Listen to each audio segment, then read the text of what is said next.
Eu quero saudar os irmãos, alunos do CETADB, com a paz do Senhor.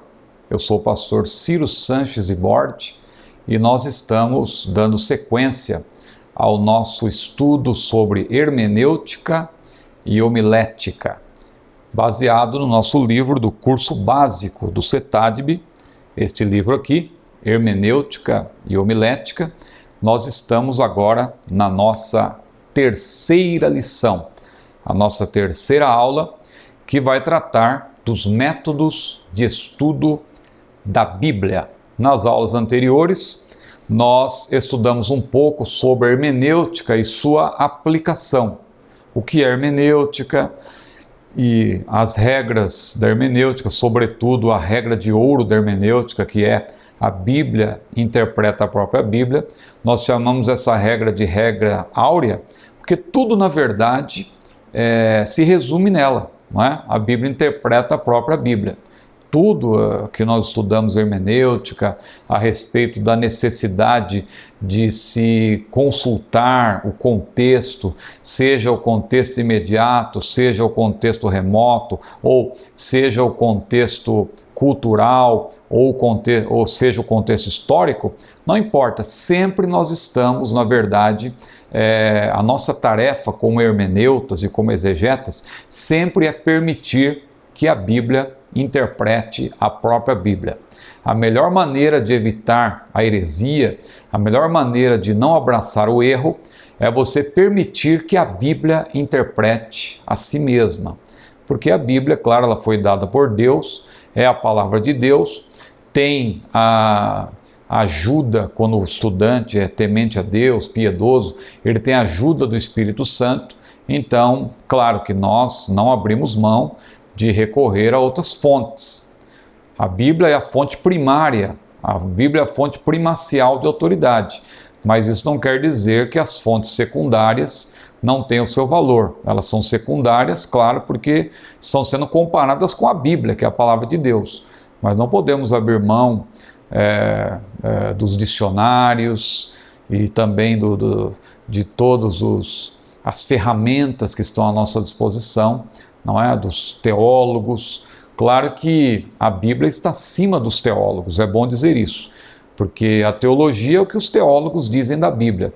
A Bíblia é a própria palavra de Deus. Então o exegeta que se preza, ele sempre, claro, vai consultar os teólogos, vai ser um estudioso, mas a sua tarefa, ao final, é permitir que a Bíblia diga, é permitir que a Bíblia interprete a si própria, porque a Bíblia é a palavra de Deus. Muito bem, nós vamos falar hoje então sobre os métodos de estudo da Bíblia e nós vamos começar com uma leitura bíblica e uma breve exposição sobre este texto, que é um texto tão conhecido de todos, mas um texto que nos traz importantes lições, sobretudo no que tange aos métodos de estudo da Bíblia. Vamos abrir então as nossas Bíblias em 2 de Paulo a Timóteo, capítulo 2, versículo 15.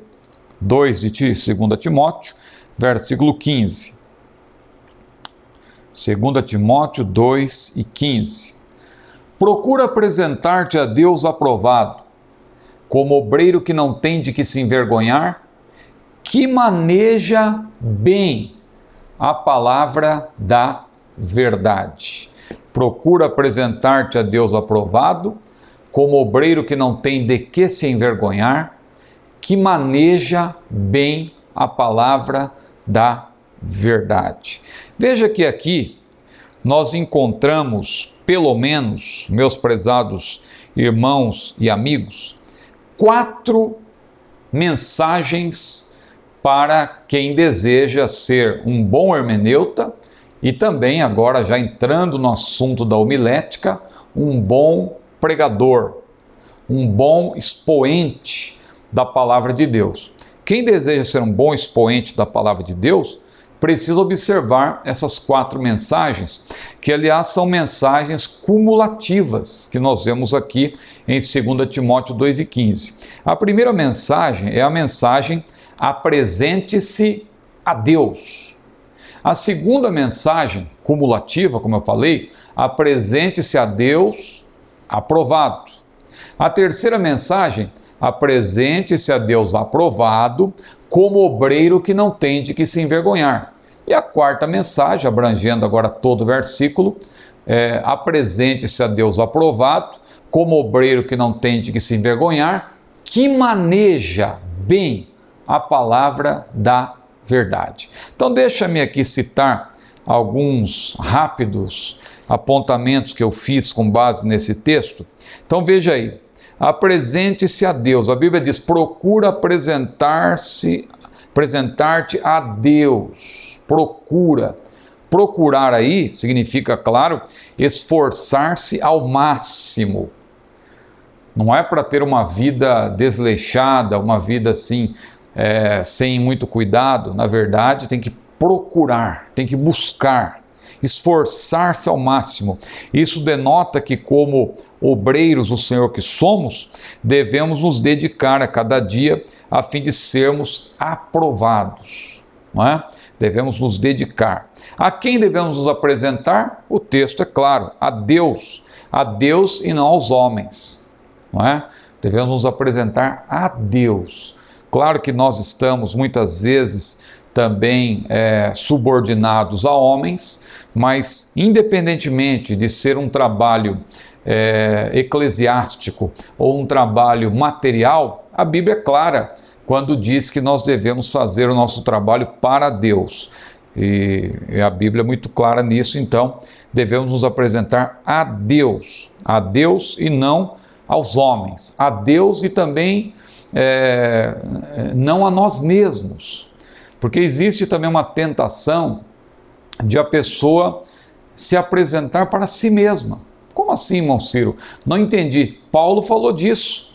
Veja o que diz a Bíblia, por exemplo, em 2 Coríntios, capítulo 10. 2 Coríntios, capítulo 10, versículo 12. 2 Coríntios, capítulo 10, versículo 12. Olha que passagem que gera até uma certa, nos desafia e também até nos faz pensar, não é? 2 Coríntios 10 e 12.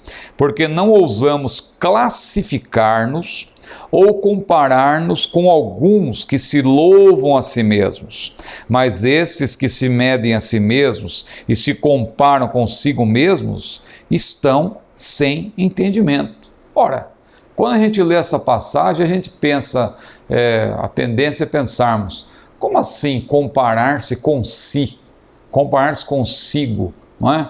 Como diz aí o texto. O que seria a pessoa comparar-se com si mesma? Seria o mesmo que alguém olhar para o espelho e dizer, espelho, espelho meu, será que existe algum obreiro mais importante do que eu? Mas há pessoas que agem assim. Há pessoas que se comparam, elas não se apresentam a Deus, elas estão, na verdade, se apresentando a si mesmas. Então, um cuidado nós devemos ter, a mensagem é essa: tudo que fazemos deve ser para a glória de Deus. Quer comais, quer bebais, ou façais qualquer outra coisa, diz a Bíblia, fazei tudo para a glória de Deus. Então, a primeira mensagem é: apresente-se a Deus. Mas a segunda mensagem, cumulativa, é: apresente-se a Deus aprovado. Não basta apresentar-se a Deus, tem que se apresentar a Deus aprovado. A Bíblia tem vários versículos que mostram como nós devemos nos apresentar a Deus. O salmista disse lá no Salmo 41, por exemplo, que nós devemos nos comparar a Deus sedentos. Também Paulo disse que devemos nos apresentar a Deus com sacrifício, não é? Apresentai-vos a Deus, né?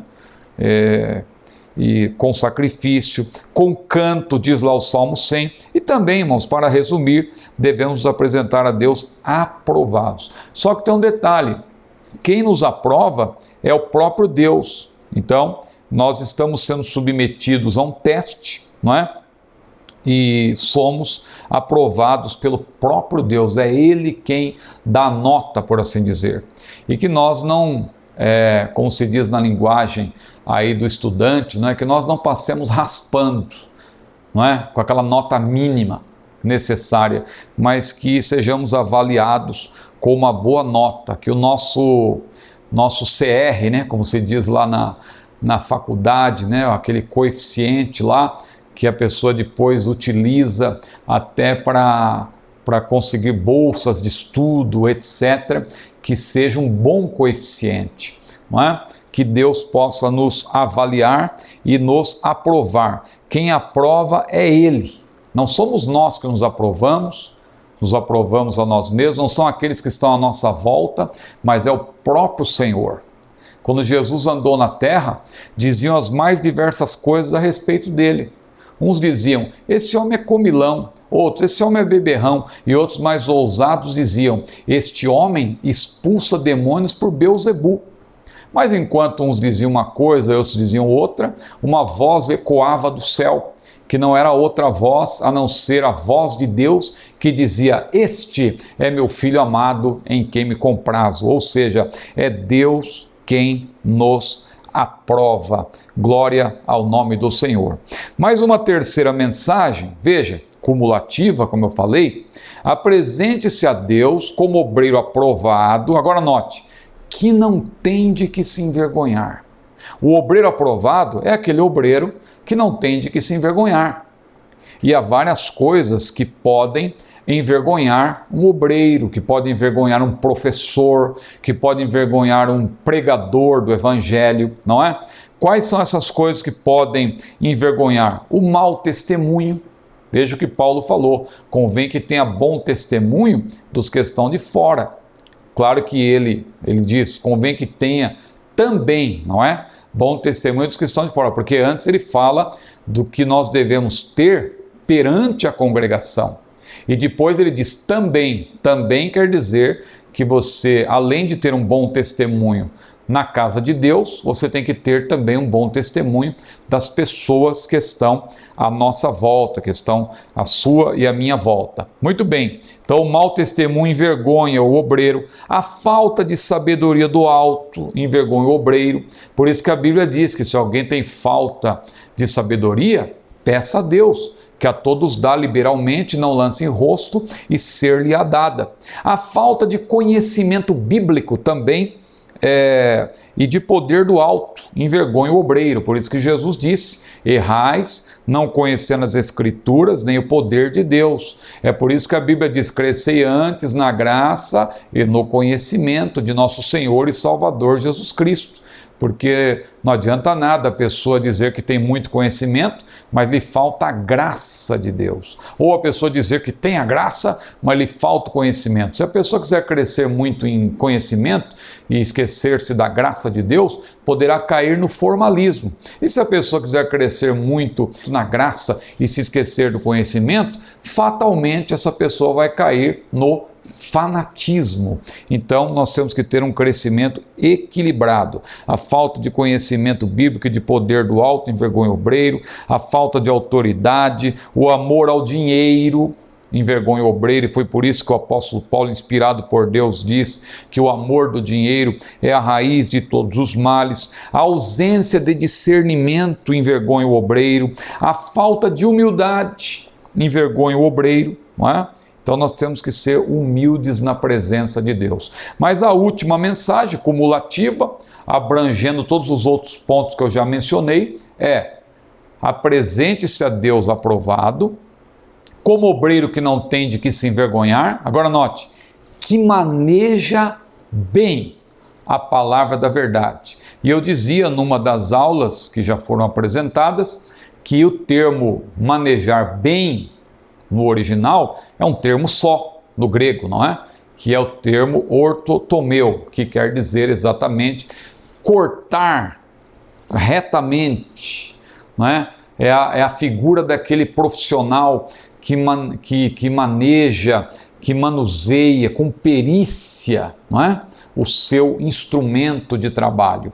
Então é isso que nós devemos fazer, saber dividir, saber manejar, saber dividir bem. Veja que a Bíblia tem várias divisões, e nós temos que saber dividir o Antigo e o Novo Testamento, e as dispensações, e e a primeira e a segunda vinda de Jesus, e a primeira e a segunda etapa da segunda vinda de Jesus, e a primeira e a segunda ressurreição. Nós temos que saber dividir e, veja, manejar bem a palavra da verdade. Não é a filosofia, não é a sabedoria humana, mas é a palavra da verdade. Que Deus abençoe a todos. Esta é apenas uma palavra introdutória. Que você, meu prezado irmão, que está acompanhando esta aula, reflita sobre esta passagem bíblica. Procura apresentar-te a Deus aprovado, como obreiro que não tem de que se envergonhar, que maneja bem a palavra da verdade. Muito bem, nós vamos então avançar. Nós estamos na nossa terceira aula do nosso livro Hermenêutica e Homilética, não é? Como eu costumo brincar, hermelética, porque na verdade nesse livro os assuntos estão sendo trabalhados de maneira conjunta, não é? É bem verdade que hermenêutica e homilética, elas são de segmentos diferentes dentro da teologia, são de departamentos diferentes, não é? A hermenêutica faz parte da teologia exegética, que abrange hermenêutica e a exegese. E a homilética faz parte da teologia prática. Mas aqui nós estamos estudando em conjunto, porque os dois assuntos se unem no sentido da interpretação e exposição da palavra. Eu mesmo já fui convidado algumas vezes para ministrar em escolas bíblicas para tratar das duas coisas em conjunto, a interpretação e a explicação, não é? Eu tenho um livro também, ou uma série, por graça de Deus, que é chamado Erros que os Pregadores Devem Evitar, que foi publicado pela nossa CPAD. São, na verdade, uma série, como eu disse, de 4 volumes, e nessa série eu me ocupo exatamente de hermenêutica e homilética, mostrando como interpretar a Bíblia e como expor perante o público aquilo que nós aprendemos na presença do Senhor, como Paulo disse, não é? O que eu recebi do Senhor, eu também vos entreguei. Então veja, nós temos então essa terceira aula, métodos de estudo da Bíblia. Vamos ter mais 2, introdução ao estudo da homilética e estrutura do sermão, que é a homilética na prática.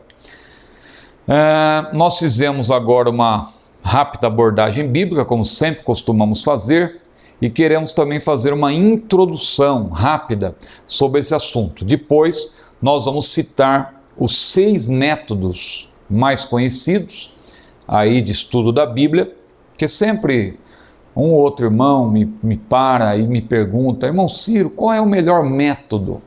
Eu respondo: não é que tem o melhor método, todos os métodos são importantes, são necessários, e às vezes nós, devido à prática, acabamos, na verdade, fundindo um método no outro, e a gente acaba, às vezes, ora usando um método, ora usando outro, às vezes usamos 2 ao mesmo tempo, e é como os tipos de sermão também, não é? Existe o sermão temático, o sermão expositivo, o sermão textual, e muitas vezes a gente percebe que a gente acaba fundindo e tal, e a gente vai criando, e Deus vai nos direcionando para usar uma forma em particular, não é?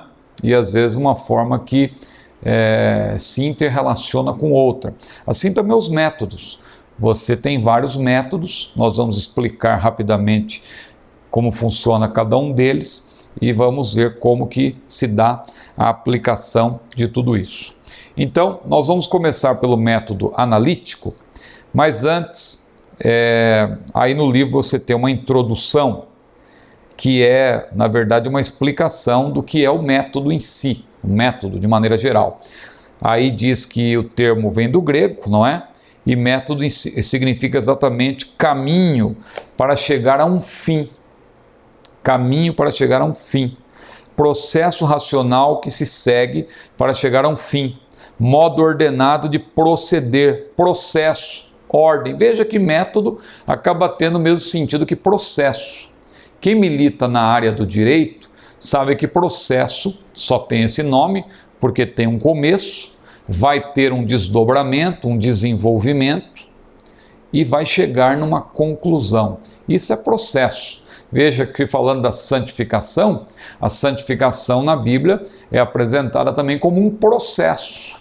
Por que é um processo? Porque teve um começo, quando nós entregamos a nossa vida a Jesus, nós somos santificados, porque a salvação plena, ela envolve regeneração, justificação e santificação. Então nós fomos instantaneamente santificados, mas a santificação na Bíblia não é apenas posicional, ou seja, ela é instantânea, é uma posição que nós recebemos. Ela é também um processo. Ela é progressiva até chegar no seu aspecto perfectivo. Ela é posicional, ela é um processo, ela é progressiva e ela é perfectiva, vai chegar ali na parte culminante, no resultado. Então, essa é a visão do processo e é também a mesma definição do método. O método é descrito como um processo que tem ordem, conjunto de procedimentos técnicos e científicos, ordem pedagógica na educação, sistema educativo ou conjunto de processos didáticos, tratado elementar de uma ciência ou arte, prudência, ponderação, circunspecção. Então veja que método é algo que abarca começo, meio e fim. Começo, meio e fim, para você chegar num resultado. Então, se o objetivo é estudar a Bíblia, é importante você estudar a Bíblia com método, com metodologia, com ferramentas metodológicas. Porque eu sei que às vezes nós somos tentados, por causa da correria do dia a dia, a estudar as coisas, mas sem método. Isso não é nem um estudo, na verdade. Estudo é maneira de dizer. Mas veja quem hoje em dia não se debruça sobre um assunto e só fica lendo ali textos aleatórios, soltos na internet, não é? É a característica do chamado hipertexto, como se diz hoje em dia, não é? A pessoa está lendo ali um texto num determinado site, aí tem um link para outro site, a pessoa vai para aquele outro site, chega lá, tem um link para um vídeo, e quando chegou naquele vídeo, a pessoa já esqueceu do que ela estava lendo a princípio. E aí lá quando ela chega no canal de vídeos lá e tal, tem uma chamada para um outro vídeo, a pessoa acha aquilo interessante, vamos dizer que ela está lendo algo de esporte, mas aí aparece ali um vídeo ali falando de um acidente de avião, a pessoa já muda para aquele vídeo, e quando ela está vendo aquele vídeo já tem... Veja, isso aí é como hoje em dia muitas pessoas estão se informando. Mas não é com método. O método é algo, como o próprio nome já diz, é metódico, não é? Uma coisa metódica. É aquela coisa que você tem que parar para estudar, tem que seguir um roteiro, senão você não vai chegar no resultado.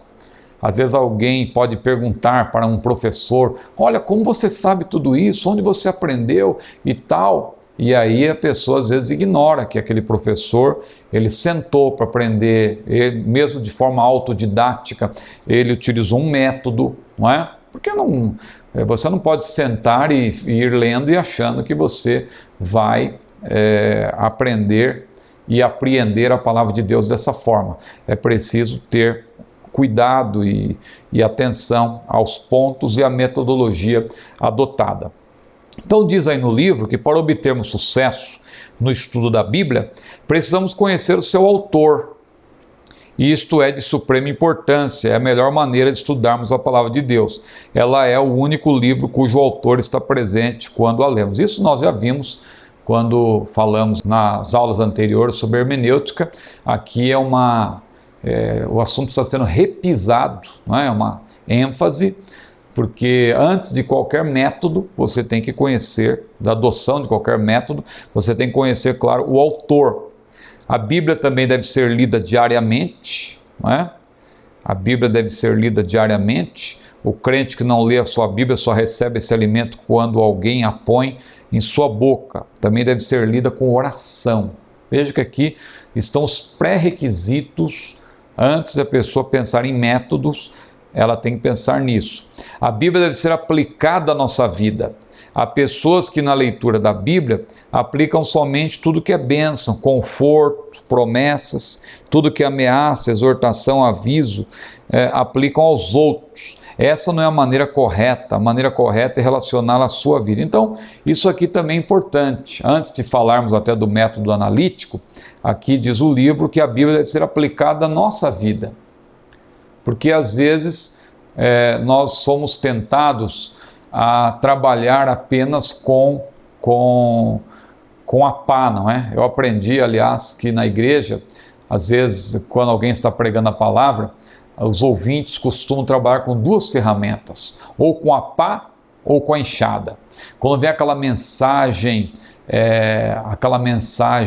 suave, não é? Meus filhinhos, não temais, meu servo, eu sou contigo, eu te esforço, eu te ajudo, eu te sustento com a destra da minha justiça. Aí o crente trabalha com a enxada, que palavra boa, puxa para si, não é? Manda mais, Jesus, que palavra maravilhosa, eu quero receber mais, manda, Senhor, eu quero ouvir, trabalha com a enxada.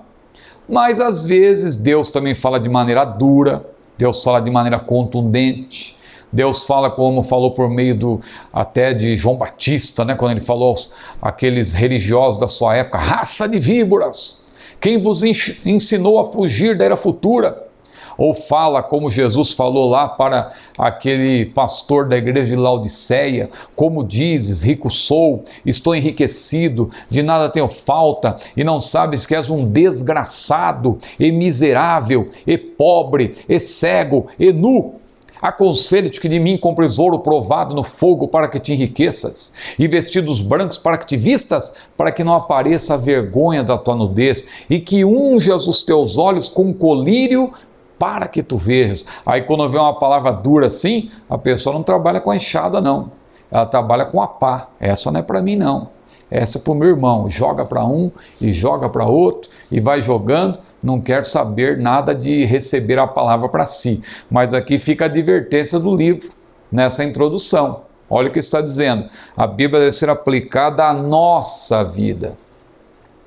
Quando nós interpretamos, devemos tentar descobrir qual é a mensagem do autor, o que significava para o autor, o que ele quis dizer. Mas assim que nós conseguimos entender qual é o sentido do texto, aí nós o aplicamos à nossa vida. Então veja como é importante isso. Mas vamos então para o primeiro método, o método analítico, que vai ter aqui 7 pontos que nós queremos destacar. Veja aí então o método analítico, ele tem aí esses desdobramentos. Mas antes, definindo, não é?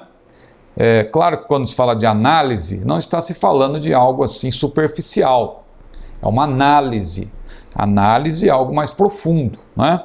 Então, análise significa decomposição de um todo em partes. Exame de cada parte de um todo, partindo de um processo do particular ao geral. Análise é investigar os pormenores com cuidado, como um texto, tema, capítulo ou livro da Bíblia. Isso é análise. E aí nós vamos ter então esses passos importantes. Primeiro, inicie a leitura diretamente no texto. Segundo, leia o texto no mínimo 3 vezes, a primeira bem devagar, a partir da segunda faça anotações. Escreva o que não entender. Faça um esboço do texto ou capítulo que vai estudar. Anote as passagens paralelas do mesmo livro ou de outros livros da Bíblia. Cuidados que devemos ter ao buscar uma concordância, não é? Tenha cuidado no caso aí, né? Ao buscar uma concordância, e faça uma síntese das revelações que podem servir como aplicação pessoal. Revelação aqui não é no sentido de revelação de Deus, mas revelações no sentido de você descobriu, né? Revelar é descobrir também, né? Descortinar algo que você descobrir na leitura. Então é importante aí, diz que você deve fazer uma síntese. Muito bem, vamos aqui então citar cada um desses textos, desses passos, e fazer uma breve menção. Primeiro ponto, inicie a leitura diretamente do texto. Então veja, antes de tudo, leia somente o texto da Bíblia. A leitura diretamente no texto. Se você quer usar esse método analítico, o primeiro passo é você iniciar a leitura diretamente no texto. Então você vai examinar, por exemplo, como nós vimos na aula anterior, Romanos capítulo 8, ou Romanos capítulo 7. Se você quer saber o que diz Romanos 8, você vai primeiro ler o texto, ler, né? E porque essa primeira leitura, através dela, você vai extrair as primeiras impressões por si mesmo do texto. Você vai estar desprovido de qualquer influência, você vai ler o texto. Aí vem a segunda leitura, a segunda ou as próximas leituras, não é? Leia o texto no mínimo 3 vezes. A primeira leitura bem devagar. A partir da segunda, comece a fazer anotações. Veja que num primeiro momento, é importante você só ler o texto, ler o texto. Eu uso muito isso também. Aqui fica um conselho, eu sei que muita gente hoje em dia gosta de estudar idiomas, não é? Quem estuda idiomas, esse método, essa maneira de ler a Bíblia é muito interessante, porque além de você estar lendo a Bíblia, você que quer ter um contato com outra língua, eu, por exemplo, vou aqui compartilhar com os irmãos algo que eu costumo fazer. Eu sempre tive o costume de ler 4 capítulos da Bíblia no meu devocional. Mas depois que eu comecei a estudar outros idiomas, o inglês, o espanhol, o francês, por graça de Deus, eu já estudo esses idiomas há um bom tempo, não é? Alguns um pouco mais de tempo, outros menos. Mas depois que eu comecei a estudar o inglês, o espanhol e o francês, eu fui despertado para o seguinte: em vez de eu ler 4 capítulos da Bíblia por dia, eu passei a ler um capítulo só. Só que eu leio esse capítulo, isso no meu devocional, claro, fora o estudo que a gente faz para pregar, para ministrar a palavra. Eu falo do meu devocional, aquele período que a gente todo dia tem, não é? Para estar na presença de Deus, para ler uma passagem da Bíblia, ou à noite, antes de dormir, ou pela manhã ou à noite, não é? Às vezes no culto doméstico que nós temos em casa é diferente, não é? Com a família, se bem que em casa eu tenho procurado aplicar esse método também, porque a minha filha também é estudiosa nessa área, então a gente acaba tendo a facilidade de aplicar isso também até no próprio devocional. Minha filha, minha esposa, que também gostam de estudar idiomas. Então veja, em vez de eu ler 4 capítulos da Bíblia, eu passei a ler um só que eu passei a ler em português primeiro, depois em espanhol, depois em francês e depois em inglês. E eu percebo quando eu chego na leitura final, tudo aquilo que eu já li antes, quando eu vou ler em inglês, as palavras novas que eu encontro ali e tal, tudo isso já ficou claro na minha mente, o sentido através das outras leituras que eu fiz. Então veja como isso é importante, não é? Aqui eu estou dando um exemplo também que pode ser aplicado até no método analítico. Você pode ler, se você tiver, claro, conhecimento de outros idiomas, você pode ler também em outros idiomas, que assim você vai comparando, você vai vendo que uma versão, ela até ajuda você a entender melhor o texto. Então, nesse segundo passo, leia o texto no mínimo 3 vezes, a primeira leitura bem devagar, a partir da segunda faça anotações. E aí diz também, marque palavras que têm a maior dificuldade de compreensão. Você não precisa parar na hora para pesquisar aquela palavra, mas você já marca. Você agora está apenas na fase da leitura. Então você lê várias vezes e aí a partir aí da segunda leitura você já começa a anotar as palavras que você desconhece. Um terceiro passo aí que nós temos também, escreva o que não entender, 1 ou mais versículos.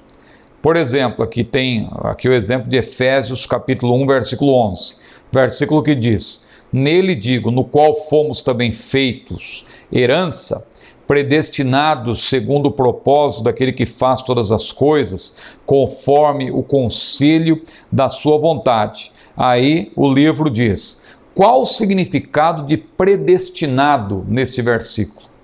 É uma pergunta que você vai fazer para o texto, porque você está lendo, claro, você vai procurar entender aquilo que está claro no texto para você, aquilo que está evidente no texto, você não precisa tomar nota, mas aquilo que estiver ainda nebuloso, você não estiver entendendo, por exemplo, você lê sobre predestinação, você vai perguntar qual é o significado, porque é isso que você vai procurar depois responder na comparação da Escritura com a Escritura, consultando também dicionários, comentários e assim por diante.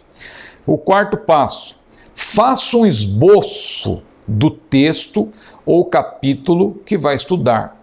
Alguém poderá perguntar aqui nesse ponto, mas isso já não vem pronto nas Bíblias de estudo? Não é? A gente não encontra isso. Hoje em dia tem uma infinidade, né, uma grande variedade de Bíblias de estudo. E alguém dirá, essa questão do esboço, se eu estou estudando um capítulo da Bíblia, ou um livro da Bíblia, por que eu vou me preocupar em fazer o esboço? Isso aí já vem pronto. Só que aí que está o segredo, não é? Para aquele que quer fixar. Alguém às vezes me pergunta, irmão Ciro, como que o irmão consegue decorar os versículos da Bíblia? Ora, você pensa que é fácil decorar um versículo da Bíblia? Não. Um versículo você decora mediante leitura, e você lê novamente, e lê de novo, lê uma vez, lê duas, lê três, lê 4, 5, 10. Daqui a pouco você vai ver que o versículo já está na sua mente, já está no seu coração. Claro que existe aí técnicas de mnemotecnia, né?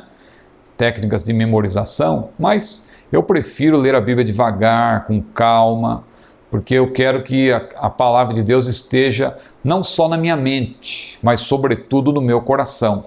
É maravilhoso, claro, quando a Bíblia está na mente. Eu fico admirado quando eu vejo pessoas assim, né? E que memorizam tudo e tal, mas mais importante do que estar na mente é a Bíblia estar no coração. Disse o salmista, escondi a tua palavra no meu coração para eu não pecar contra ti. Então, faça um esboço do texto ou capítulo que vai estudar, não é? Aí no livro tem exemplos. O passo 5, nós estamos falando do método analítico. Anote passagens paralelas do mesmo livro ou de outros livros da Bíblia. E aí é importante nesse caso, como é mencionado no livro, uma chave bíblica. Chave bíblica em que você vai, claro, você vai estar lendo um versículo, você vai, através de uma chave bíblica, você vai ver quais são os versículos que estão associados com aquele versículo, mas tratando do mesmo assunto. Não vá apenas pensar em paralelismo de palavras. Você tem que ver o paralelismo de ideias, o paralelismo de ensinamentos. Porque, como eu falei na aula anterior, a palavra mundo, por exemplo, em João 3,16, não significa a mesma coisa que a palavra mundo em Hebreus 11,3, e nem em 1 João capítulo 2, 15 a 17, e nem em Romanos 12, 1 e 2. A palavra é a mesma, só que o ensinamento que está por trás daquela palavra dentro do contexto é outro. Então, é preciso anotar passagens verdadeiramente paralelas. Não é só paralela de palavra, porque uma palavra pode ter o mesmo... a palavra é a mesma, só que com um sentido completamente diferente de acordo com o contexto, não é? Então, veja aí que o livro cita até a palavra redenção, que surge em Efésios e em outros livros e tal. Então, ele mostra aí como nós podemos comparar a palavra redenção e extrair então daí o significado real à luz do contexto. Um sexto passo é o que está ligado aos cuidados que devemos ter ao buscar uma concordância. Concordâncias em língua portuguesa e referências de rodapé geralmente levam em conta apenas palavras, é o que eu estava falando agora há pouco, e não o significado dentro do contexto, não é? Então o livro diz aí, devemos ter cuidado ao consultar uma concordância, pois a palavra pode ser igual, mas aplicada com sentido diferente, é o que eu acabei de dizer, não é? E então, aqui por exemplo, tem o caso do leite. O livro cita, ou eu citei o exemplo da palavra mundo, aqui no livro tem o exemplo da palavra leite. A palavra leite, que lá em Hebreus, por exemplo, 5 e 13, o autor de Hebreus, ele usa a palavra leite num sentido negativo, vamos dizer assim, porque ele disse que os crentes ali, os hebreus, eles já pelo tempo que eles estavam sendo expostos ao ensinamento, a palavra que eles estavam recebendo, pelo tempo, já era para eles terem avançado, já era para eles estarem comendo um mantimento sólido, mas eles ainda precisavam tomar o leite, ainda eles estavam com o leitinho, né? Aquela coisa básica, né? Estou me lembrando até agora de algo que eu ouvi certa vez a respeito de um rapaz que trabalhava numa igreja católica, ele ajudava o padre. Só que aquele rapaz, ele depois de um certo tempo, ele se converteu numa igreja evangélica e ali o pastor começou a estimulá-lo a ler a Bíblia. E aquele rapaz não lia a Bíblia, porque ele só ouvia o que o padre falava. E aí o pastor o estimulou a ler a Bíblia e tal, ele começou a ler a Bíblia e nunca mais ele apareceu lá na igreja para ajudar o padre. E um dia ele estava andando pela rua, o padre encontrou com ele e falou: "Só meu filho, você nunca mais foi lá tomar o leitinho?", ou seja, aprender aquelas lições com ele, "você nunca mais foi lá tomar o leitinho?". E aí o rapaz olhou para o padre e falou: "Padre, seu padre, agora tem uma vaquinha lá em casa", né? Ou seja, brincando, querendo dizer, agora ele podia ler na própria Bíblia. Não é? Ele tinha uma vaquinha em casa, ou seja, ele já estava bebendo diretamente na fonte, não é? Sem precisar ali da ajuda do padre, né? Então veja que o leite, ele é aplicado pelo autor de Hebreus nesse sentido, de primeiras lições, de coisas elementares, e pelo tempo os hebreus já deveriam estar conhecendo muito mais. Só que veja que nós não podemos nos prender à palavra em si, mas sim o que ela significa dentro do contexto. O autor de Hebreus usa a palavra leite nesse sentido que eu falei. Diz que aquele que se alimenta de leite é experimentado na palavra, né, da justiça. Aquele que se alimenta de leite. Pedro já diz diferente: desejar ardentemente, como crianças recém-nascidos, o genuíno leite, o puro leite racional pelo qual vades crescendo. Foi o que disse Pedro.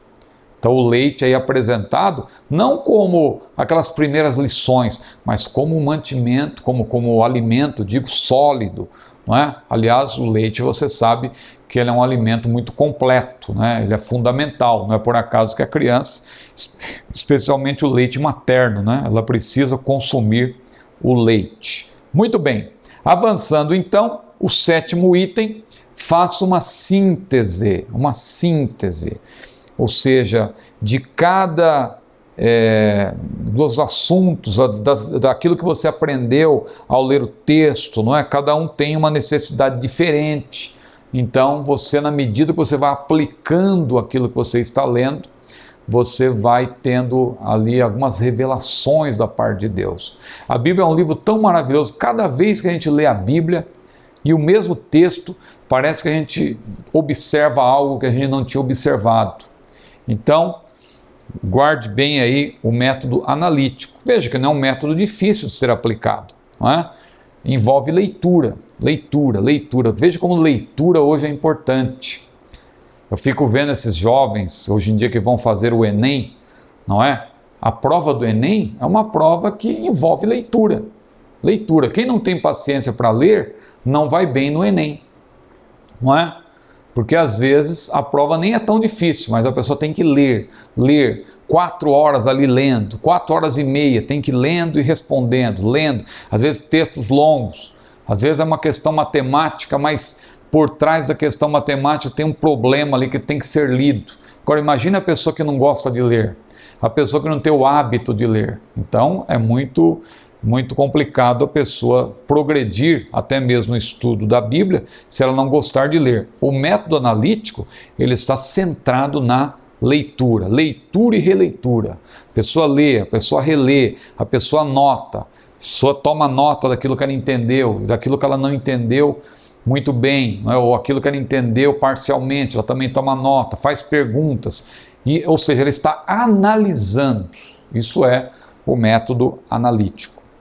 Muito bem, o método sintético tem os passos aqui, né? Ele é apresentado de maneira resumida aí também, O método sintético tem por objetivo estudar o livro no seu todo, fazendo um resumo geral, não se detém nos subtemas pormenorizados. Então é um método sintético, como o próprio nome já diz, analítico. Ele vai procurar ali o máximo de detalhes, ele vai analisar. Veja como a própria palavra já ajuda. Agora o método sintético, você vai sintetizar. Então veja, tem por objetivo estudar o livro no seu todo, fazendo um resumo geral, não é? O estudante ou estudioso precisa fazer algumas perguntas ao texto nesse modelo de estudo bíblico. Qual a intenção original que o autor tinha quando escreveu esse livro? Não é? E aí, claro que nesse caso temos que recorrer a livros feitos com base numa análise histórico-cultural, que foi o assunto da nossa aula anterior. Qual a mensagem central do livro? Como o livro atinge o objetivo do autor ao escrevê-lo? Então aí estão as proposições iniciais do método sintético, que, como eu já disse, e como está aí, envolve passos. Quais são esses passos para desenvolvermos o estudo pelo método sintético? Também começa pela leitura. Inicia a leitura direto no texto. Nesse caso, é igual ao método analítico. Leia o texto no mínimo 3 vezes. A primeira leitura bem devagar, a partir da segunda faça anotações. Nesse caso, idêntico ao método analítico. Agora veja, use sempre mais de uma tradução. Eu acabei fazendo menção de idiomas diferentes quando eu falei do método analítico, mas aqui não são idiomas, são traduções. Ou seja, a tradução atualizada, a tradução corrigida, a tradução NVI, não é? A tradução corrigida de Almeida, mas também tem a tradução de Almeida, que é a trinitariana, tem a da Sociedade Bíblica do Brasil, tem a trinitariana, há algumas variações entre elas, não é? E a King James, aí você vai para outras línguas, você tem lá também em espanhol aquela versão Reina Valera, não é? Você vai ter também a NVI em espanhol, para quem gosta de outro idioma. Você tem em inglês, você vai ter a NASB, né? New American Standard Bible, ou seja, são versões da Bíblia que você vai comparando uma com a outra. E é bom dizer até nesse ponto, eu acho que eu até falei disso quando nós falamos a respeito da Bíblia, numa outra unidade que eu dei aula, aqui também do CETADB, da unidade de Teologia Sistemática, não é? Eu acabei falando disso, mas aqui é bom também repetir, que existem 4 tipos de tradução. Isso é bom falar para os irmãos saberem com que os irmãos estão lidando, não é? Então, 4 tipos de tradução. Existe a tradução de equivalência formal, existe a tradução de equivalência dinâmica, existe a tradução que é chamada tradução balanceada, e existe a tradução que na verdade nem é uma tradução, mas só para comparar, é uma paráfrase. Então, observe que o que Jesus falou lá em João 17, por exemplo, deixa claro que a inspiração divina recai sobre as palavras. Jesus não disse, eu vos dei as minhas ideias. Não, ele disse, eu vos dei as minhas palavras. Significa então que uma tradução, quanto mais literalista for ela, melhor. Quanto mais literalista, melhor. Quanto mais próximo do que foi dito originalmente, palavra por palavra, melhor. É claro que ao passar do hebraico para o inglês, ou do hebraico para o espanhol, ou do hebraico para o português, ou para o alemão, algumas adaptações são imprescindíveis. É preciso fazer adaptações. Mas o quanto necessário, a melhor tradução, melhor é aquela que o quanto necessário ela se manteve ali, né? Ela manteve, na verdade, a palavra original, as palavras que foram pronunciadas originalmente. Então, falando desses 4 tipos, por exemplo, a versão corrigida, que às vezes muitos criticam, essa Bíblia aí tem umas palavras antigas, não é? E diz que as 10 virgens tosquenejaram, e essa palavra hoje em dia não se aplica mais, tem que mudar. Mas veja, a versão corrigida é uma excelente tradução nesse sentido, porque ela é uma tradução de equivalência formal, palavra por palavra. E basta você conhecer a língua, recorrer ao dicionário, e você vai saber o sentido das palavras. Mas existe a tradução de equivalência dinâmica. Essa ela pode ser boa no sentido de comparação, mas em alguns casos ela deixa a desejar. Por quê? Porque ela trabalha não com palavra por palavra, mas ideia por ideia. Ela traduz a ideia. E às vezes foge um pouco, e às vezes você vê que numa comparação com o texto original, com as línguas originais, você vê que há até uma distorção, não é? Então nós temos aí vários exemplos da versão de equivalência dinâmica, não é? Que utiliza mais uma linguagem atualizada, uma linguagem de hoje, mas não se limita a traduzir palavra por palavra, ela traduz ideia por ideia. A versão balanceada, a tradução balanceada, é boa também, porque ela é prioritariamente, na maioria dos casos, ela vai na tradução palavra por palavra, e às vezes ela ideia por ideia. É o caso até da nossa versão atualizada de Almeida, né? A versão atualizada, ela pende mais, é claro, para a tradução palavra por palavra, mas em alguns casos ela é dinâmica, não é? Ela é dinâmica. A versão NVI, ela já pende mais para a dinâmica e muito menos para formal. Então é uma tradução boa também. Agora, o perigo é a tradução que é, na verdade, uma paráfrase. A paráfrase tem, por exemplo, aí hoje em dia, a mensagem, que é até uma versão que foi produzida por um único, é um erudito e tal, mas é perigoso, né? Porque geralmente uma boa versão, ela é produzida por uma comissão. Veja a versão King James, que é também uma versão de equivalência, uma tradução de equivalência formal. Ela teve uma comissão ali de mais de 70 pessoas na época, mais de 70 peritos, e também a mesma forma a NESB que eu citei e outras versões espanholas, a corrigida também não foi feita só por João Ferreira de Almeida. João Ferreira de Almeida ele fez uma parte, mas depois uma equipe ali abraçou o trabalho e revisou e ajudou, ficou conhecida como Bíblia de Almeida, mas tem uma comissão por trás, não é? Não foi apenas João Ferreira de Almeida, uma única pessoa. Uma boa tradução da Bíblia, ela envolve uma comissão. E como eu falava da paráfrase, é perigoso, porque numa paráfrase se expande, se modifica o sentido do texto original, não é? Então é perigoso aí, hoje em dia tem essa maneira de querer fazer uma tradução inclusiva, não é? E aí quando se fala de Deus, a pessoa tenta tirar o gênero e etc, quer fazer uma Bíblia que não tem gênero, justamente para querer apresentar uma abordagem mais contemporânea, mais pós-moderna, não é? Uma abordagem politicamente correta. Isso é muito perigoso. É preferível ficar com a versão formal ou, no máximo, uma versão balanceada, não é? Como é o caso da NVI, é o caso até da nossa tradução de Almeida, revista e atualizada, são versões balanceadas. Eu particularmente, eu sei que muita gente pode discordar de mim, mas eu prefiro a corrigida.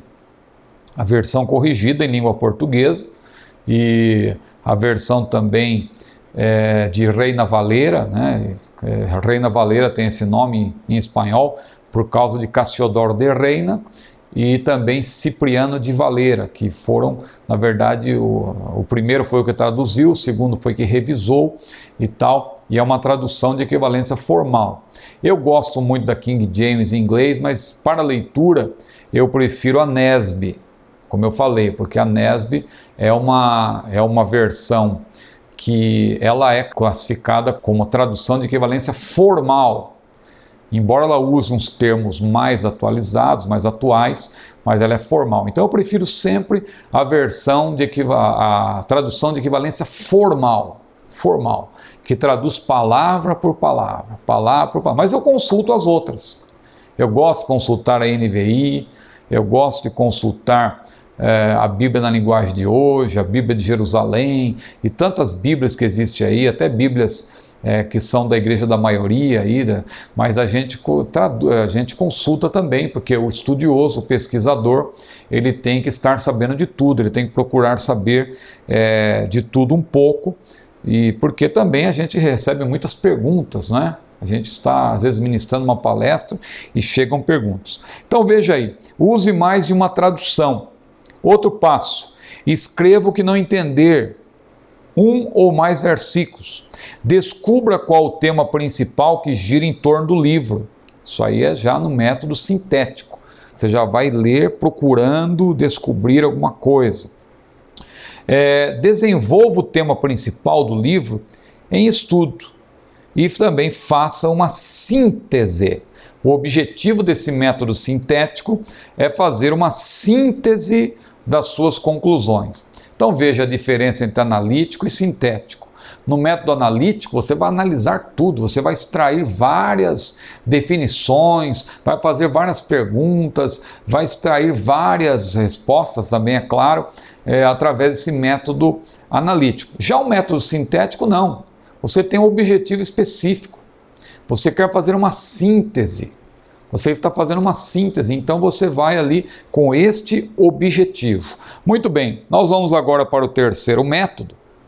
O método indutivo. Indutivo, como o próprio nome já diz, é um método que induz, não é? Indutivo. Nele examinamos os pormenores de uma passagem para tirarmos conclusões e formarmos ideias. Então, o método indutivo, não é preciso aí muitas explicações sobre este método, porque o próprio nome já diz, indutivo. Você começa a ler a Bíblia, claro, em oração, não é? Sob a supervisão do Espírito Santo, que é o intérprete da Bíblia por excelência, e você, claro, você vai tomar nota daquilo que você está lendo, mas você vai usar esse método indutivo, ou seja, permitindo há livros, né, que são livros que são considerados livros de cunho indutivo, porque você está lendo o livro, dali a pouco, em vez de vir um parágrafo, já vem ali um espaço em branco para você preencher alguma coisa, né? Usando uma forma de te induzir a escrever alguma coisa. Então é um método indutivo. Um quarto método, que não deve ser confundido, claro, com o método indutivo, é o método dedutivo. Enquanto no método indutivo procuramos conclusões, ideias, neste nos aproximamos da Bíblia com ideias formadas de antemão e procuramos nela apoio para essas ideias. Então veja, não é errado a rigor você se aproximar da Bíblia com ideias preconcebidas. Claro que o trabalho do exegeta, como eu expliquei em outra aula, não é esse. Não é você se aproximar da Bíblia querendo que a Bíblia diga o que você pensa. Não é? O exegeta ele vai extrair da Bíblia o que a Bíblia diz. Isso é exegese, exegese, não é? Extrair. Esse prefixo denota extrair. Só que no método dedutivo, você já tem um assunto em mente. Você vai apenas recorrer à Bíblia para encontrar ali amparo para aquilo que você tem. É claro que às vezes a Bíblia, né, nós somos surpreendidos. Nós estamos com uma coisa na mente, né? Porque na medida que a pessoa vai estudando a palavra de Deus, claro, vai se formando na sua mente ali, ela vai tendo uma firmeza nas suas concepções, nos seus conceitos, por exemplo, a escatologia, a pessoa já tem uma ideia geral da escatologia, e ela se aproxima da Bíblia, muitas vezes tendo a convicção de que a Bíblia vai dar ali respostas para não somente confirmar aquilo que a pessoa defende, mas também ampliar, né, os seus conhecimentos sobre aquilo. Mas às vezes a pessoa se surpreende, porque ela deduz uma coisa, mas quando ela se aproxima da Bíblia, ela vê que, na verdade, não é bem daquela maneira como ela pensa. Então esse método dedutivo é importante, nos ajuda muito, mas é importante também observar isso que nós acabamos de falar. Vamos para o método temático. O método temático, aí está no livro o objetivo do estudo temático e como fazer um estudo temático. Esse método é usado quando se quer estudar um tema específico. Aí você usa o estudo temático. Então, aí tem exemplos de temas bíblicos aí no livro. Por exemplo, doutrinas, tipos e símbolos, biografias, lugares, eventos, deveres cristãos, palavras isoladas. Então, por exemplo, doutrinas. Vamos dizer que você quer estudar sobre a Trindade. É um exemplo aí de tema. Você vai estudar sobre a Trindade. Então você vai buscar na Bíblia, você vai escolher versículos na Bíblia. Aliás, a Bíblia fala da Trindade desde o primeiro versículo, não é? Gênesis capítulo 1, versículo 1, a Bíblia diz: no princípio criou Deus os céus e a terra. No princípio criou Deus. A palavra Deus ali você sabe que denota pluralidade de pessoas. Mas não é que são deuses, é a Trindade. A Trindade não são três deuses, são três pessoas que formam um único Deus. Não é triteísmo, é tripessoalidade. Então veja que é um exemplo de tema, doutrinas. Tipos e símbolos. Eu citei aqui na aula de hermenêutica sobre José, que é o mais perfeito tipo humano de Cristo.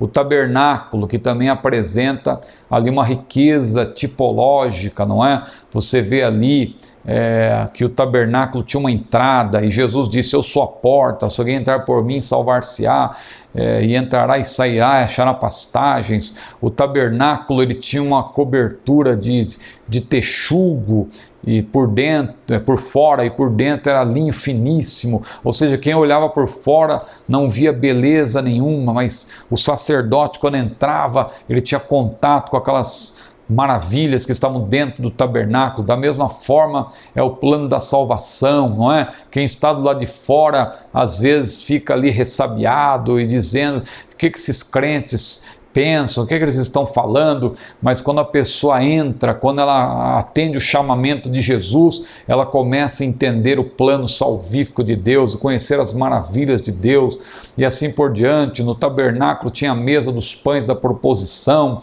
e Jesus disse: eu sou o pão da vida, aquele que vem a mim não terá fome, quem crê em mim nunca terá sede. No tabernáculo tinha lá o candelabro com as suas lâmpadas acesas e Jesus disse: eu sou a luz do mundo. Veja, o tabernáculo aponta para Jesus, é um tipo.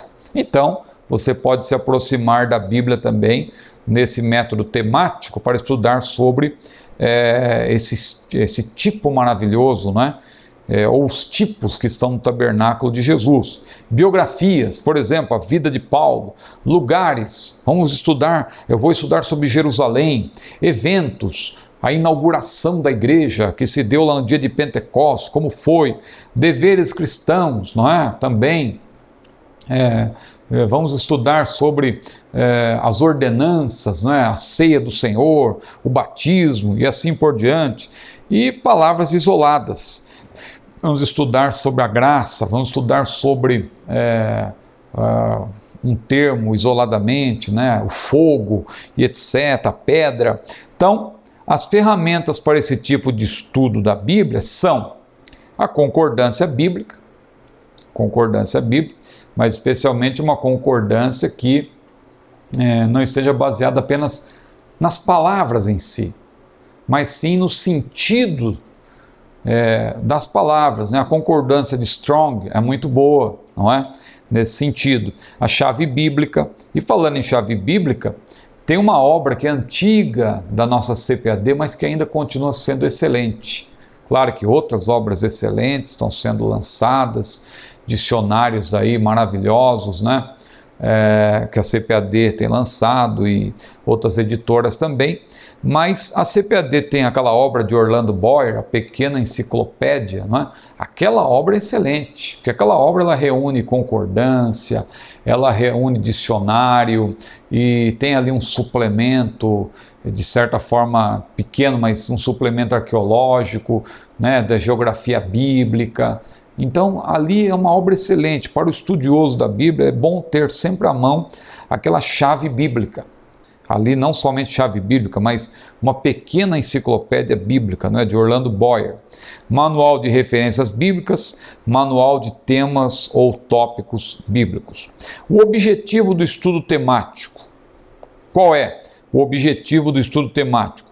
Aprofundar-se em um tema escolhido. É esse o objetivo. Como fazer o estudo temático? Primeiro, escolha o tema. Nós demos aqui exemplos de temas, não é? Segundo, selecione os versículos bíblicos relacionados ao tema em estudo. Selecione. Vamos dizer que você vai estudar sobre a Trindade, comece a selecionar. Gênesis 1:1, Gênesis 1:26, e Gênesis capítulo 3, Gênesis capítulo 11, Isaías capítulo 6, não é? Mateus capítulo 3, lá o batismo de Jesus e tal, Mateus capítulo 28, ali o batismo em nome da Trindade, e assim por diante, segundo aos Coríntios 13:13, a bênção apostólica também que menciona a Trindade, né? A graça do Senhor Jesus, o amor de Deus e a comunhão do Espírito Santo, seja com todos, desde agora e para sempre. Então veja, selecione os versículos. Forme um modelo de esboço para o seu estudo. Forme um modelo de esboço. Geralmente o melhor modelo de esboço é aquele que tem o tópico em algarismos romanos, não é? E depois os números, como nós conhecemos, como subtópicos, e as letras como as outras subdivisões, né? É o mais simples que existe, né? Forma um modelo de esboço para o seu estudo. Responda as perguntas do esboço do estudo. Então, no estudo você vai fazer perguntas e você então vai procurar responder. Como responder essas perguntas? É aí que envolve o estudo. Veja como o estudo temático é um estudo instigante, não é? Você vai estudar sobre a Trindade, mas como assim a Trindade? Como explicar a Trindade, não é? Você vai sendo instigado a responder as perguntas. Responda as perguntas do esboço do estudo. Tire as conclusões do estudo. Faça a aplicação daquilo que deverá pôr em prática através da revelação do Espírito Santo a você. Ou seja, todo método só tem sentido se você fizer uma aplicação, né? Os métodos só têm sentido quando você faz uma aplicação. Porque se você está estudando e considerando aqui o que diz no começo desse capítulo, que nós temos que aplicar a Bíblia à nossa vida, claro que mesmo o pregador, primeiro, quando ele estuda a Bíblia, ele tem que aplicar a si mesmo, não é? Você vai pregar, a palavra primeiro tem que falar com você, porque senão não tem sentido. Imagina você pregar uma coisa que você não vive. O pregador deve viver o que prega e pregar o que vive. Então a palavra, primeiramente, tem que falar com ele. O pregador, ele primeiro tem que ser alcançado pela palavra. E uma vez alcançado pela palavra, ele reparte com a igreja aquilo que ele recebeu do Senhor. Então esse é o método que nós estamos estudando, o método temático. Então nós vamos ver agora o método biográfico. O método biográfico, como o próprio nome já diz, é um método em que nós procuramos extrair verdades teológicas, morais e sociais, tendo por base a vida de um personagem. Veja, a vida de um personagem da Bíblia. Por exemplo, numa palestra para mulheres, né, a irmã vai falar sobre Débora, ou sobre Sara, ou sobre Rebeca, ou o obreiro que vai falar sobre Paulo, sobre Pedro, né? Sobre a própria vida do Senhor Jesus também. Ou seja, são então abordagens com base em um personagem. E essas abordagens, elas, claro, elas decorrem de uma análise biográfica. Eu sei que hoje em dia nós vivemos numa época em que as pessoas querem tudo pronto. A pessoa vai falar, por exemplo, sobre Paulo, a pessoa quer ir para a internet e já encontrar lá um esboço. A pessoa pode até encontrar, mas veja, percebe-se claramente quando alguém está falando algo de maneira superficial, a pessoa não pesquisou, a pessoa simplesmente pegou um esboço pronto e está falando. Agora, quando a pessoa, na verdade, ela esteve com o Senhor, não é? Quando a pessoa, na verdade, orou, buscou a Deus, pesquisou, usou esse método biográfico para procurar saber sobre um personagem, é muito diferente. Todos percebem a profundidade com que se aborda o assunto. Então veja, a importância, primeiro ponto, a importância de estudar esse método. Os personagens bíblicos tiveram momentos de crise, de alegria, de sofrimentos, passaram por situações semelhantes às nossas, por isso podemos extrair grandes ensinamentos das suas vidas. Como fazer um estudo biográfico? Escolha qual personagem ser estudado, não é? Vamos estudar a vida do apóstolo Pedro, por exemplo. Faça um resumo sobre a vida do personagem de no máximo 3 linhas. Por exemplo, um dos 3 discípulos mais íntimos de Jesus era Pedro. Aqui o livro está dando o exemplo de Pedro, não é? E tal. E aí faça um resumo geral sobre os dados pessoais do personagem. O nome, aqui o exemplo, o hebraico original do apóstolo Pedro era Simeão, e assim por diante. Não é? Jesus chamou Simão de Pedro, que significa pedra, pedregulho, e assim por diante. Então veja aí, temos o exemplo. Faça uma síntese da vida do personagem em todos os textos relacionados com ele. Aqui estão os exemplos, todos da vida de Pedro, mas aqui é apenas um exemplo sobre a vida de Pedro, porque nós podemos, claro, fazer estudos sobre vários outros personagens. Então está aqui o método biográfico, que é o estudo sobre um personagem, as características desse personagem, não é? Quando ele nasceu, onde ele nasceu, como era a vida dele antes de se converter. No caso de Pedro, aqui que é citado, nós podemos falar da vida de Pedro antes de ser batizado com o Espírito Santo e depois dele ter sido batizado com o Espírito Santo, não é? O comportamento dele antes disso e depois, né? E aí então você vê vários pormenores também sobre os personagens. Vamos então agora para o 7º ponto, que é o 7º tópico, que é a aplicação. Como eu falei, todo método tem que ter uma aplicação.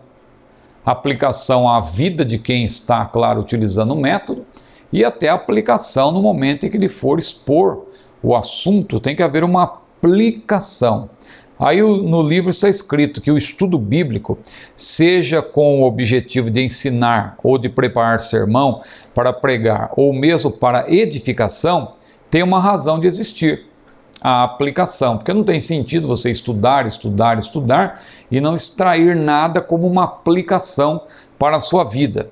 O estudo bíblico deve começar com a interpretação, obtendo respostas para as perguntas que devem ser feitas ao texto, como quem, para quem, onde, quando, como, por quê. Veja aí, são perguntas que você faz. Essas perguntas te ajudam. Imagina você lendo um texto e você pergunta quem? Isso aí vai despertar. Para quem foi escrito? Onde foi escrito? Quando? E como? Qual era a maneira de se escrever naquela época? Como que um livro era produzido naquela época? Imagina você começar a pensar, você viajar lá naquele tempo.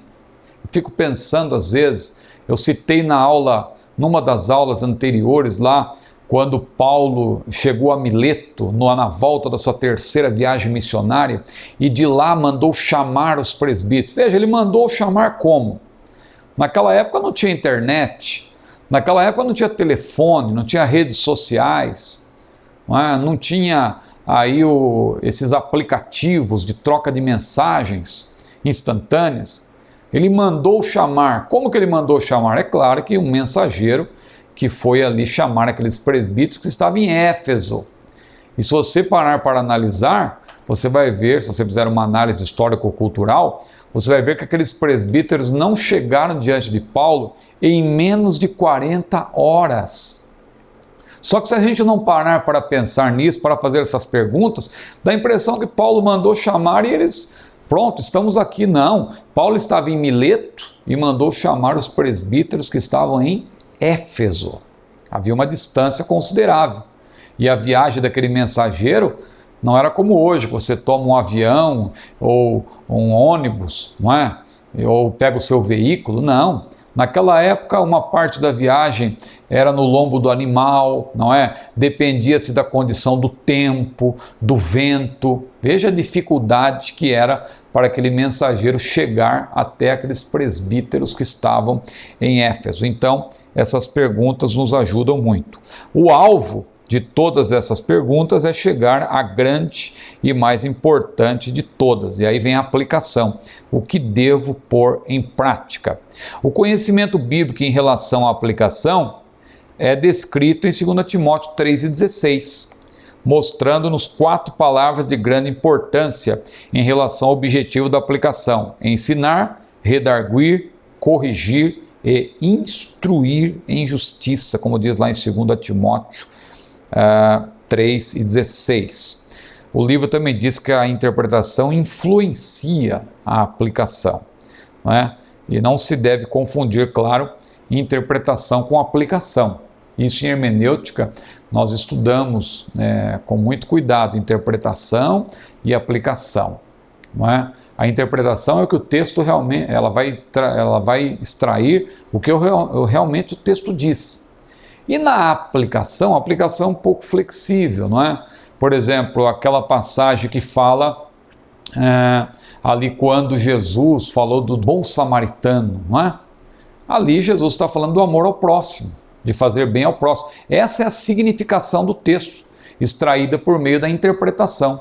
Agora, o pregador, claro, ele pode fazer uma aplicação, ele vai dizer que ali aquele bom samaritano representa Jesus, e aquele homem que foi atacado por salteadores representa o pecador que estava descendo de Jerusalém para Jericó. Jerusalém, que é um lugar que significa habitação de paz, a pessoa desce de Jerusalém e vai para Jericó, que era uma cidade maldita. A pessoa que está sem Deus, ela está em descensão sempre, e aí nessa jornada o inimigo com seus agentes veio, tirou tudo da pessoa, porque o ladrão não vem senão a roubar, matar, destruir, e a pessoa estava ali naquela situação, morre não morre, e passou por ele o sacerdote, que representa as religiões desta vida, e não pôde fazer nada por ele, e depois veio o levita, que representa as filosofias deste mundo, e nada pôde fazer também, mas finalmente o bom samaritano, ele não passou de largo,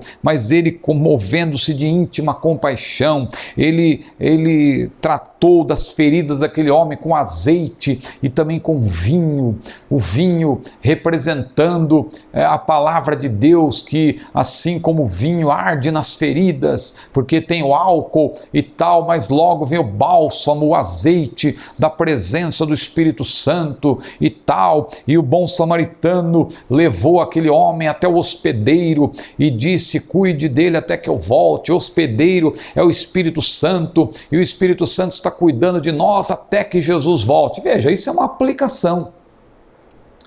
Aplicação.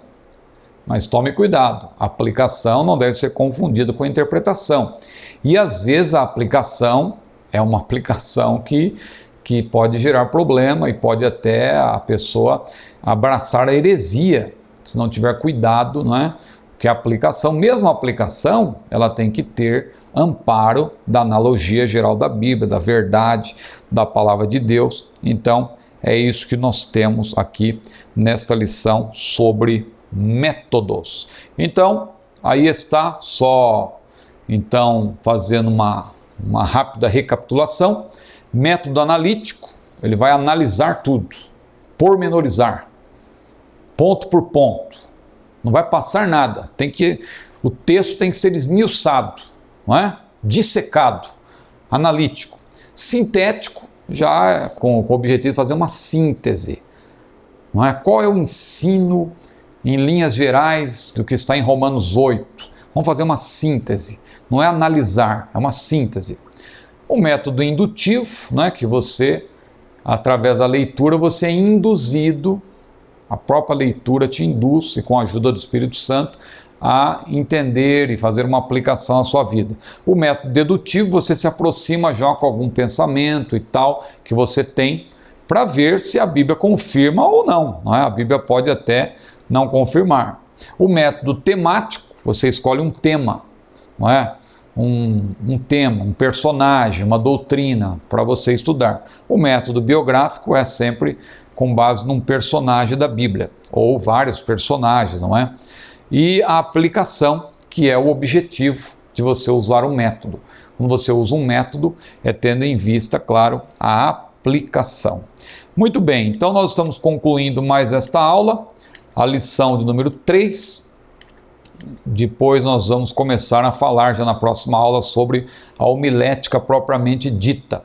Lembrando os irmãos dos nossos cursos do CETADB, os irmãos estão fazendo o curso básico de 1 ano e 8 meses, mas nós temos também o curso médio, para aqueles que desejam se aprimorar mais, e o curso avançado. Tem também o nosso curso de discipulado, que também é muito importante. E lembrando os irmãos que todos esses cursos têm videoaulas.